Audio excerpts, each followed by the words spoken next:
Carbohydrate restriction has emerged as a compelling strategy not only for weight management and glycemic control, but also for its capacity to stimulate autophagy, a fundamental cellular process critical to longevity and metabolic resilience. Autophagy, often referred to as the body's internal recycling system, is essential for clearing damaged cellular components, maintaining mitochondrial health, and protecting against age-related decline. While fasting has long been recognized as a potent inducer of autophagy, recent interest has shifted toward understanding how specific macronutrient manipulations, particularly reductions in carbohydrate intake, may trigger similar effects. This opens the door to more sustainable, dietary-based interventions that can mimic the cellular rejuvenation of fasting without the full deprivation of nutrients. The notion that there is a threshold of carbohydrate intake below which autophagy is activated is gaining scientific traction. Carbohydrates, especially refined forms, are key stimulators of insulin secretion, and insulin is known to suppress autophagy by activating the mTOR pathway, a master nutrient-sensing regulator that tells the body to grow rather than clean up. Reducing carbohydrate intake lowers insulin and glucose levels, subsequently downregulating mTOR activity and promoting the activation of AMPK, a key energy sensor that favors autophagy. However, this response appears to be dose-dependent.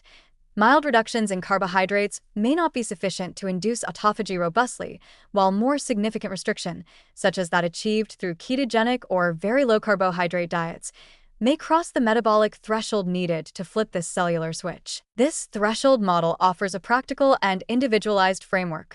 Not everyone needs to adopt a strict ketogenic diet to gain autophagic benefits. For some individuals, particularly those who are insulin sensitive or physically active, moderate carbohydrate restriction may suffice. Others, especially those with insulin resistance or metabolic syndrome, may require deeper carbohydrate reductions to trigger similar effects. This suggests that carbohydrate autophagy interactions are not binary, but exist on a spectrum influenced by metabolic context, lifestyle, and even circadian rhythms. It also explains why some people may experience cognitive or energy benefits at modest carbohydrate reductions, while others may need more rigorous dietary shifts to see similar improvements. What's particularly encouraging is the compatibility of this approach with real-world, sustainable eating patterns.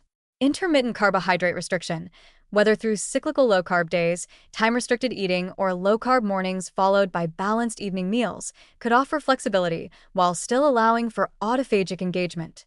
These methods can integrate into diverse cultural diets and personal preferences, making autophagy-driven nutrition accessible to a broader population without the rigidity or social burden of continuous fasting or permanent ketogenic diets.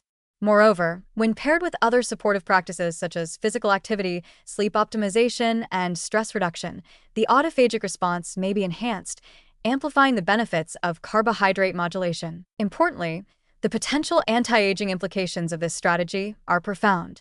As we age, autophagy naturally declines, contributing to the accumulation of damaged proteins, dysfunctional mitochondria, and heightened inflammation, all hallmarks of aging and chronic disease.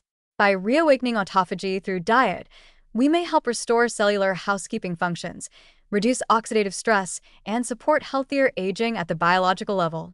Unlike pharmacologic agents that attempt to target these pathways directly, dietary modulation of autophagy represents a low-risk, holistic intervention that addresses root causes rather than just symptoms. Early studies also suggest benefits for neuroprotection, immune regulation, and even cancer prevention, all areas where enhanced autophagy plays a beneficial role. In sum, carbohydrate restriction as a threshold-based trigger for autophagy is a promising, adaptable strategy in the emerging field of nutritional longevity.